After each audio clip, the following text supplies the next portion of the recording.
chapter 65, verses 17 and 18, he says, "See, I will create new heavens and a new earth. The former things will not be remembered, nor will they come to mind. But be glad and rejoice forever in what I will create. For I will create Jerusalem to be a delight, and its people a joy." Isaiah was saying that God would not only fix what was wrong, but also make everything new. This new creation would be a place of constant joy, where there would be no more sadness or pain. It was a message of great hope for people going through hard times.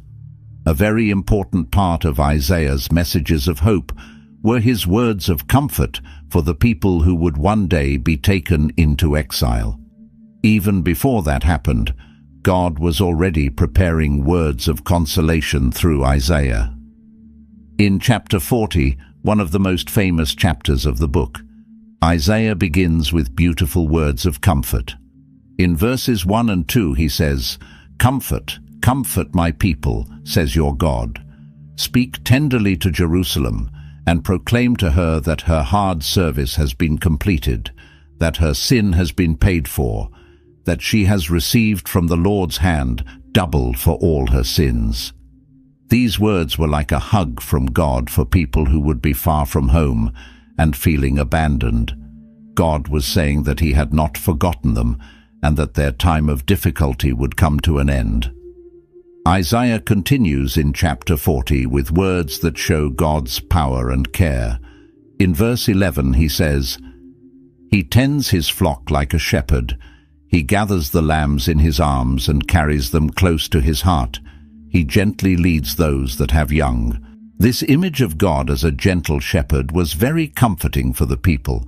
It showed that even in the hardest times, God would be taking care of them with love and attention. Isaiah wanted the people to know that no matter what happened, they could trust in God's care. Another important message of comfort is found in chapter 43. In verses 1 and 2, Isaiah says, "But now this is what the Lord says, He who created you, Jacob, He who formed you, Israel. Do not fear, for I have redeemed you. I have summoned you by name. You are mine. When you pass through the waters, I will be with you. And when you pass through the rivers, they will not sweep over you. When you walk through the fire, you will not be burned. The flames will not set you ablaze." These words showed that God would be with his people, even in the most difficult and dangerous situations. It was a promise that he would never abandon them, no matter what.